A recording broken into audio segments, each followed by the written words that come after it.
आपका इस चैनल पर स्वागत है और मैं दिलीप आचार्य एक नए टॉपिक के साथ संकेत आधारित समाज लेखन। तो यह टॉपिक जो आपको अधिक से अधिक मार्क दिलाने वाला कक्षा 9 और कक्षा 10 दोनों के लिए बड़ा उपयोगी है। और इसके अंदर इसको हम कैसे सॉल्व करते हैं इसको देखते हैं। एग्जाम में एक पूरा प्रश्न लिखा हुआ आता है, मंजूषा लिखी हुई आती है और संवाद भी लिखा हुआ आता है।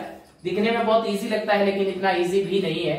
इसको करने के लिए क्या होता है, या तो दो छात्र आपस में बातचीत कर रहे हैं, या एक छात्रा या एक छात्रा बात कर रही है, या एक गुरु जो है शिष्य से बात कर रहा है, या गुरु अधिक बहुत सारे स्टूडेंट के साथ बातचीत उसकी हो रही है, या एक जो डॉक्टर है वह किसी मरीज से बात कर रहा है, या हम देख सकते हैं कि कोई बस स्टैंड पे खड़े दो यात्री बात कर रहे हैं।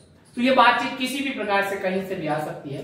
दो जनों के बीच बातचीत, जिसको इंग्लिश में बोलते हैं डायलॉग राइटिंग। बहुत आसान है, समझने का प्रयास करेंगे और कैसे सॉल्व करते हैं। तो मंजूषा के अंदर 8 वर्ड दे रखे होते हैं। पहले ये जो टॉपिक था ये 4 नंबर का था, अब जो सिलेबस चेंज हुआ इसमें ये 6 नंबर का हो गया। तो ये आपके लिए फायदे की चीज है। 8 वर्ड यहाँ आते हैं और एक वर्ड को फिल करना उसके लिए आपको आधा अंक मिलता है, और 8 वर्ड फिल करते हैं तो 4 नंबर मिलते हैं। तो यदि आपके अब ये 6 नंबर का हो जाता है तो 2 शब्द आपको और ज्यादा मिलेंगे। तो हम प्रश्नों को हमेशा पढ़ना जरूरी है और मंजूषा के शब्दों का मीनिंग आना आवश्यक है। ये हमारे को इस बात का ध्यान रखना है। तो प्रश्न को पढ़ते हैं। मंजूषात उचितानि पदानि चित्वा द्वयो सख्यो संवाद पूरयेत्। मीनिंग क्या हुआ, मंजूषा से उचित पद लेकर, चित्वा यानी चुनकर, लेकर, द्वयो सखियों दो सखियों के बीच का, संवाद यानी बातचीत, और पूरयेत् यानी आप भरिए। अब जो यहाँ पे मंजूषा वर्ड, कुछ बच्चे मंजूषा को खुद शब्द समझ के अंदर भर देते तो गलत है। मंजूषा का मतलब है बॉक्स है जो ये दिया गया है। स्थानांतरण वसात, जिसका मतलब होता है जो ट्रांसफर हो गई है, पिताजी की यदि या माताजी की जो ट्रांसफर नौकरी में होती है उसको स्थानांतरण यानी एक जगह से दूसरी जगह जाना। स्थानांतरण वसात यानी स्थानांतरण के कारण। कक्षायाम, कक्षा की सप्तमी विभक्ति कक्षा में, तब यानी तुम्हारा, विद्यालयात जिसका अर्थ होता है विद्यालय से, वससी यानी रहते हो, आगता यानी आ गए, अहम यानी मैं, नवम कक्षा यानी 9वीं कक्षा। तो अब यहाँ पर जो बात है, दो लड़कियां हैं मेघा और सुधा, ये बातचीत कर रही है। अब इसमें जो सिचुएशन दिखाई गई है कि एक सुधा नाम की लड़की है जो कक्षा में नई आई है और मेधा उसका स्वागत कर रही है, और उससे बातचीत कैसे होती है हम पढ़ते हैं आराम से। तो मेधा क्या बोलती है, स्वागतम ते अस्या, स्वागत है तुम्हारा इस। तो हम क्या सोच सकते हैं, इस कक्षा में, तो कक्षा वर्ड दे रखा है कक्षा में, सप्तमी विभक्ति है तो यहाँ पे शब्द आएगा कक्षायाम। इस कक्षा में आपका क्या है, स्वागत है, तो यहाँ वर्ड आएगा कक्षायाम। आपका इस कक्षा में क्या है, स्वागत है। तो सुधा उसको वापस क्या बोलती है, धन्यवाद, धन्यवाद, आपको बहुत ही बहुत क्या हो, धन्यवाद है। तो मेघा वापस कह रही है, प्रिय सखी किम। अब उससे परिचय करने से पहले सबसे पहले क्या पूछा जाता है, नाम पूछा जाता है। तो वो पूछेगी तुम्हारा नाम क्या है, तो वो पूछ रही है तव यानी तुम्हारा। प्रिय सखी किम तव नाम, प्रिय सखी तुम्हारा नाम क्या है। तो अब सुधा कह रही है मम नाम सुधा अस्ति। तो आपके सेंटेंस यदि यहाँ आपको समझ में नहीं आया तो अगला सेंटेंस जैसे पढ़ोगे तो यहाँ क्या आना चाहिए वो आपको समझ में आ जाएगा कि मम नाम सुधा अस्ति। यहाँ पूछा गया है तो मेरा नाम सुधा है, तो आप समझ सकते हो कि अगले ने यहाँ प्रश्न पूछा है तो मम नाम सुधा अस्ति, मेरा नाम सुधा है। तो मेघा वापस जवाब दे रही, सुधे। संबोधन में पूछा जा रहा है कस्मात असि, तो कस्मात आगता असि, तुम कहां से आई हो, मतलब तुम नहीं हो यहाँ पे और तुम कहां से आई हो, तो ये उसको पूछा गया आगता यानी आई हो, तो ये पूछा आगता। कस्मात आगता असि यानी कहां से आप आई हो, ये उसको पूछा गया। फिर अब सुधा ने क्या जवाब दिया, अहम जयपुर नगर से, मैं जयपुर नगर के केंद्रीय विद्यालयात आगता अस्मि, मैं जो जयपुर नगर के सेंट्रल जो स्कूल होती है केंद्रीय विद्यालय वहां से मैं आई। तो मेधा ने क्या कहा, अहम अपी डैश पर्यंत तत्रैव अपठम, तक वहीं पढ़ी थी, तक यानी 9वीं कक्षा तक। तो मैं भी क्या था कि 9वीं कक्षा तक यहीं पढ़ी थी। अब उसने ये वर्ड दिया है नवम कक्षा।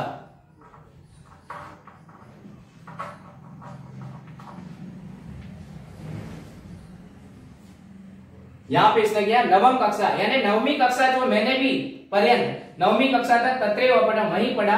अपितु पितु स्थानांतरण वसात अत्र आगता, मेरे पिताजी का क्या हो गया, ट्रांसफर हो गया, इसलिए भी मैं यहाँ आई हूं। तो यहाँ पे जो वर्ड आएगा वो आएगा स्थानांतरण वसात।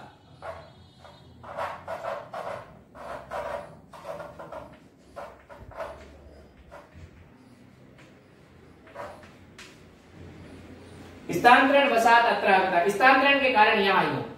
अहम अपि अनेनेव कारणेन अत्र, तो उसने कहा मैं भी इसी कारण से, अब इसने भी कहा कि मैं भी वापस, क्योंकि इसके पिताजी का भी क्या हुआ है, ट्रांसफर हुआ था, अनेनेव कारणेन अत्र आगता, तो अहम अपि अनेन कारणेन अत्र आगता, तो यहां पर आगता आ गया है हमारे पास।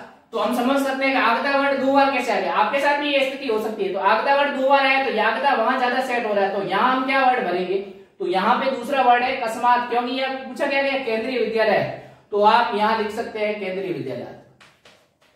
ये शब्द जो जानबूझ के मैंने इस प्रकार से पहले वो भरा है, कारण क्या है कि ये चीज आपके साथ ऐसा होता है तो क्या करोगे, ये चीज सिखाने के लिए काम किया गया है। तो इसमें ये चीज दिया गया है, आप कस्मात विद्यालय आते, कस्मात विद्यालय कसी, तुम किस विद्यालय से आई हो, तो इसने ये पूछने की कोशिश, तो इसलिए आपको हमेशा इस बात का ध्यान रखें, जब भी संकेत आधारित पत्र लेखन, जो सवाल लेखन या पत्र लेखन भरते हो, उसमें आपको पेंसिल रखनी है। जब आपके सारे कंफर्म हो जाए तो मिटा के सही करते हैं। जो चीज बिल्कुल कंफर्म लगेगी, ये चीज यहाँ पर 100% सुटेबल है, तब आप उसको कंफर्म कर दें। तो ये चीज होगी आपके सुधे कस्मात विद्यालय, तुम किस विद्यालय से आई हो, तो ये कहें मैं जयपुर नगर, क्यों यहाँ विद्यालय का नाम आ रहा है तो यहाँ विद्यालय से हो रहा है।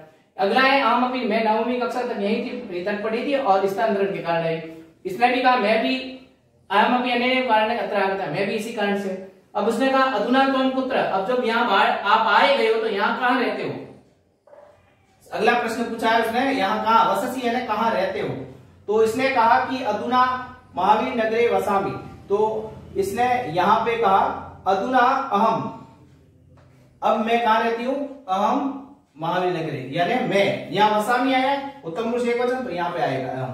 तो इस प्रकार से ये सेंटेंस जब सारे पूरे हो जाते हैं तो आप उसको पेन से लिख सकते हैं। तो पहले पेंसिल का प्रयोग करें, बार बार काट छाट भी होगी, इसलिए आप पेन का सीधा प्रयोग न करके पेंसिल से फिल करें, और जब आपके सारे वर्ड कंफर्म हो जाए तब उसको आप पेन से फिल कर दें, और इस प्रकार से एग्जाम में आप पूरे के पूरे नंबर इसमें ला सकते हैं। नेक्स्ट दूसरा पत्र करते हैं हम, ये सवाल लेखन, शिक्षक छात्रा तयो मध्य संवाद पूरित, यानी एक शिक्षक है, छात्रा बहुत सारी लड़कियां और लड़के हैं, और वो बातचीत जो हो रही है उसके साथ बहुत सारे छात्र एक साथ बात कर रहे हैं शिक्षक के साथ। तो बात क्या हो रही है उसको देखते हैं हम। शोभनम, शोभनम यानी सुंदर, वयम यानी हम, और वाद्य यंत्राणी जो बजाने के यंत्र होते हैं उसको कहा जाता है, जितने भी जो सितार दूसरे हारमोनियम सब होते हैं, परंतु यानी लेकिन, गातुम यानी गाने के लिए, इच्छन्ति यानी इच्छा करते हैं, गायाम यानी गाते हैं, महोदय यानी महोदय, जी शब्द के लिए आता है। तो हम इस प्रारंभ करते हैं। शिक्षक ने छात्रों को देखकर कहा, छात्रा संबोधित किया, किम भवंतम किंतुम प्रष्टुम, हे छात्रों क्या आप कुछ पूछना क्या होगा चाहते हैं। वर्ड पीछे कौन सा जो सुटेबल वर्ड है, इच्छन्ति, तो ये इच्छन्ति वर्ड यहाँ पे क्या आ जाएगा, इच्छन्ति, इस प्रकार आएगा इच्छन्ति, आप क्या पूछना चाहते हैं, इस प्रकार का प्रश्न पूछा गया है। छात्र ने कहा, महोदय डैश तू गातुम इच्छाम, उत्तम पुरुष बहुवचन आया इच्छाम, तो यहाँ पे वयम शब्द सुटेबल है इसके लिए, वयम, वयम तू गातुम इच्छा, हम तो गाना चाहते हैं। शिक्षक ने कहा गातुम इच्छन्ति, गाना चाहते हो, परंतु अहम तू गातुम न समर्था, लेकिन मैं गाने के लिए समर्थ नहीं हूं, अभी मेरा मूड नहीं है या गाने के लिए कैपेबल नहीं हूं, मैं अभी गाने में समर्थ नहीं हूं। तो छात्रों ने कहा, महोदय वयम गास्यामः, ये महोदय जी हम तो गाएंगे, आप कहो या न गाओ हम तो गाएंगे, महोदय वयम गास्यामः। तो जब बच्चों ने ये जिद पकड़ ली तो शिक्षक ने कहा, शोभनम सुंदर, अहम अपि गास्यामि, आप गाते हो तो सुंदर है, अहम अपि गास्यामि, मैं भी गाऊंगा। लेकिन तो इसने छात्रों ने कहा, क्या कहा, वाद्य यंत्राणी, यानी बजाने के यंत्र हो तो ज्यादा अच्छा रहेगा, वाद्य यंत्राणी यदि संति, वाद्य यंत्राणी यदि संति, वाद्य यंत्र यदि है तो और भी सुंदर होगा। एवं तदा अहम, तो अहम गायाम, ठीक है, तदा गायाम अयम, तो हम भी गाएंगे। तो वयम शब्द आया है तो यहाँ क्रिया क्या आएगी, गायाम, तदा गायाम वयम, तब हम भी गाएंगे, तब तो वाद्य यंत्र नहीं होगा तो और सुंदर होगा, तो हम भी गाएंगे। इस प्रकार से आप सारे वर्ड जब सही हो जाते हैं तो आपका पूरा समाज लेखन है। लगभग 8 संवादों में से वर्ड में से आपके 6 वर्ड तो आराम से सही भर लोगे, 1-2 वर्ड में रहता है तो आप पूरे सेंटेंस की हिंदी करनी आती है। पत्र लेखन और संवाद लेखन दोनों में जिस बच्चे को हिंदी करनी आती है वो संवाद पूरा अच्छे से भर लेगा और अपने 6 नंबर इसके और 6 नंबर उसमें 12 नंबर आप अपने पक्के कर सकते हो। और वीडियो को ध्यान से देखें और आगे इस प्रकार हमारे साथ बने रहें और आप हमारी वीडियो को लाइक करें, शेयर करें, सब्सक्राइब करें। धन्यवाद।